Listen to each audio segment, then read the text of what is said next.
부처님 오신 날입니다. 오늘 부처님 오신 날을 맞이해서 온 누리에 부처님의 자비와 광명이 가득하기를 기원합니다.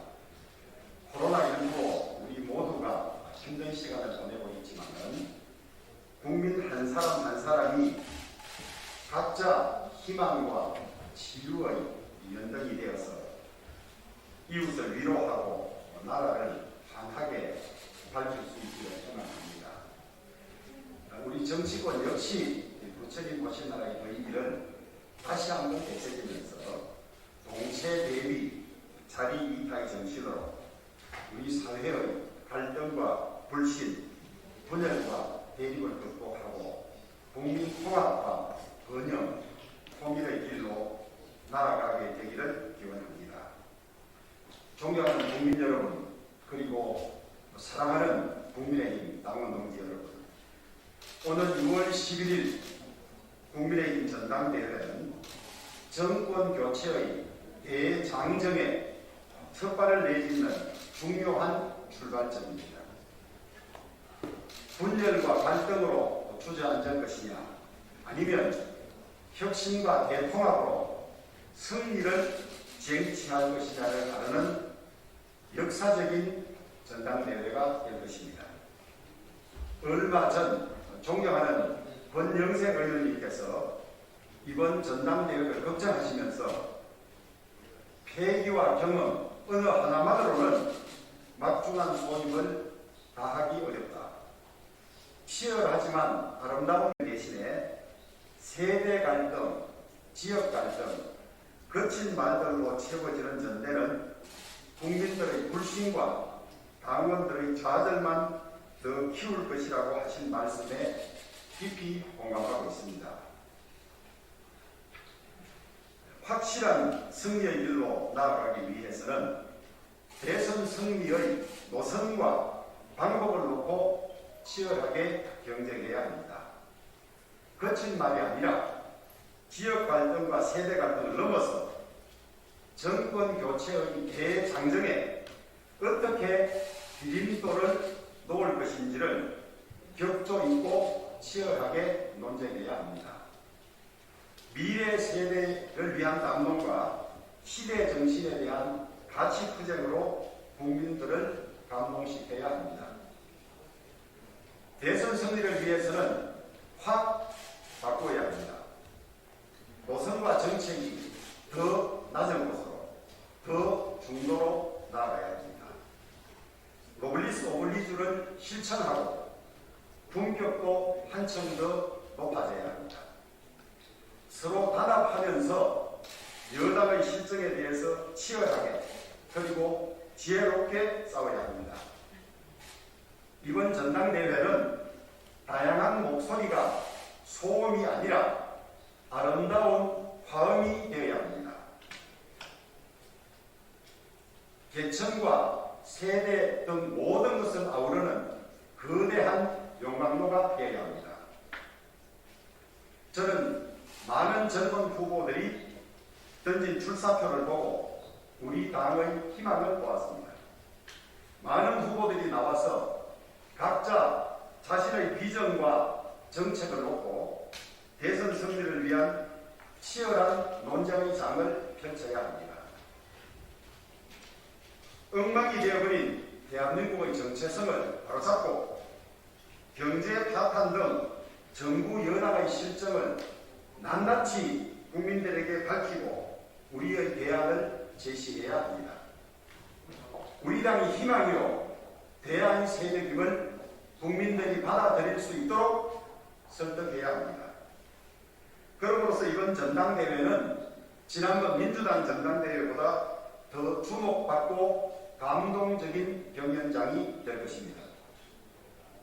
존경하는 국민 여러분, 그리고 국민의힘 당원 동지 여러분, 저는 지난번 출마 선언에서 대선 승리를 위해서는 혁신과 통합 두 축이 필요하다고 말씀드린 바 있습니다.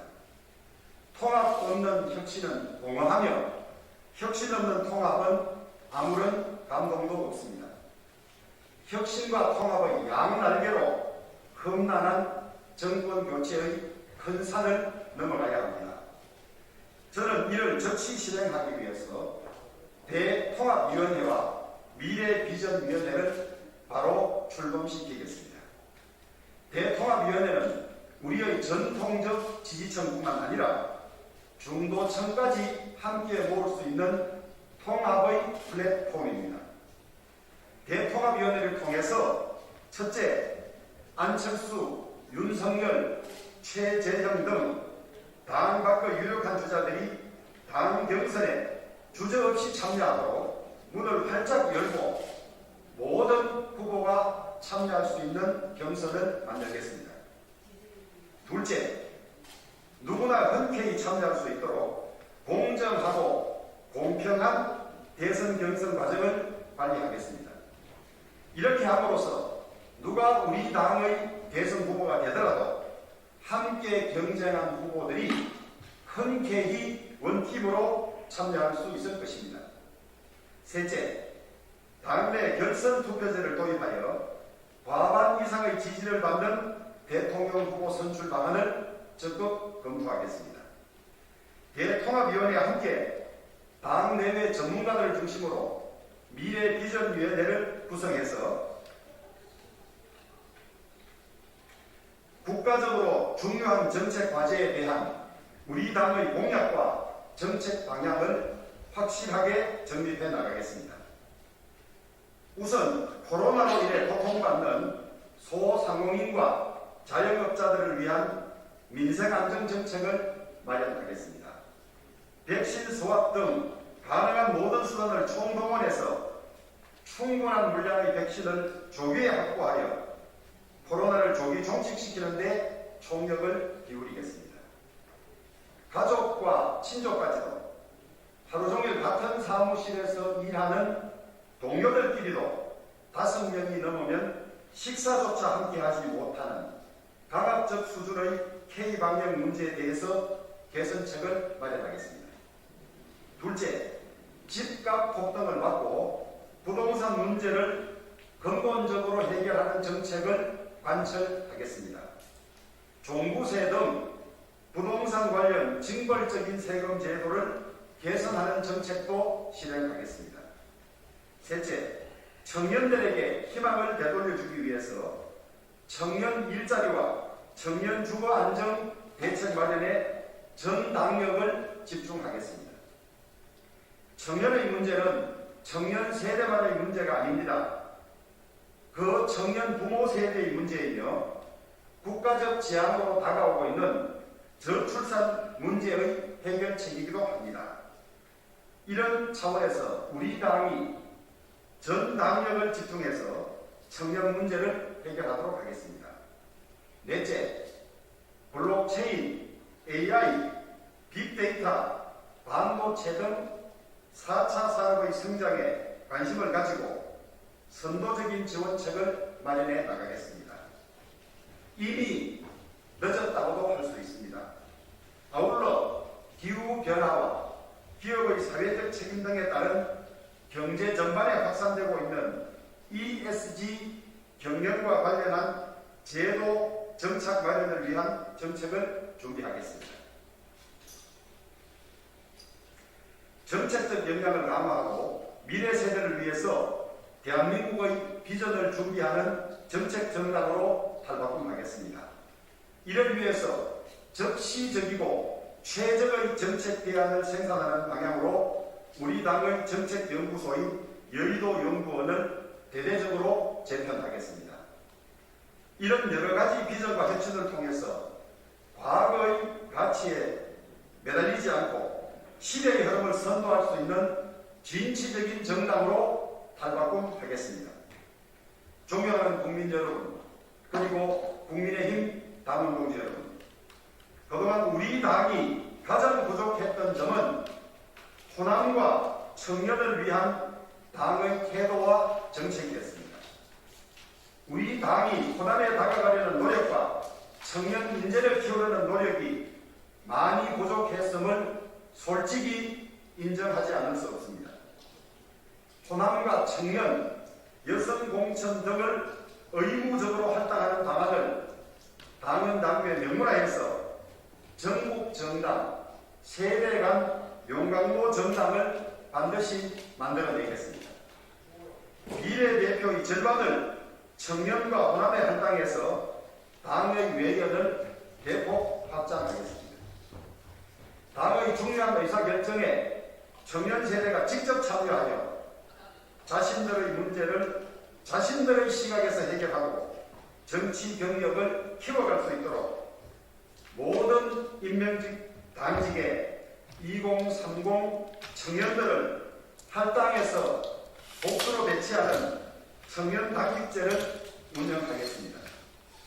청년 사무총장, 청년 대변인, 청년 정책위원장, 청년 여의도 연구원장 등 각 당직에 따른 청년 당직을 복수로 임명해서 청년들이 자신들의 문제를 직접 해결하고 실무 경험을 쌓아갈 수 있도록 제도화하겠습니다. 존경하는 국민 여러분, 당원 동지 여러분, 우리는 지난 4.7 재보궐선거를 통해서 정권 교체의 희망을 보았습니다. 그러나 정권 교체는 희망만으로 이루어지지는 않습니다. 입법, 사법, 행정 등 모든 국가 권력과 언론 그리고 시민사회단체의 대폭적인 지원을 등에 업은 거대한 여당에 맞서서 싸워야 하기 때문입니다. 치밀하게 준비된 혁신 프로젝트를 통해서 국민들의 마음을 얻고 당 안팎의 대선 후보들을 함께 모으는 대통합의 일은 반드시 선행되어야 합니다. 혁신과 대통합, 결코 쉬운 일이 아니기에 이번 당대표는 대선 후보 못지않게 그 역할이 중요하다고 하겠습니다. 이번 당 지도부는 대선 승리를 위한 필승조가 되어야 합니다. 원팀으로 대선 승리에 기여해야 합니다. 필승의 대선 후보를 결정하는 향후 5개월 동안 공정하게 경선을 관리하고 승리의 전략을 짜고 대한민국의 미래를 준비하는 지도부가 되어야 합니다. 머뭇거릴 시간이 전혀 없습니다. 바로 대선 준비에 들어가야 합니다. 준비된 후보만이 그 일을 감당할 수 있습니다. 이번 대선은 경험과 소통의 역량을 갖춘 사람만이 해낼 수 있는 역사적 과업입니다. 저는 우리 당의 내년 대선 승리를 견인할 준비된 당대표라고 감히 자부합니다. 우리 당의 전통적 지지층은 물론이고 중도 세력과 합리적인 진보 세력까지도 기꺼이 참여하는 정권교체, 국민 승리를 향한 새로운 길로 힘차게 나아가겠습니다. 감사합니다.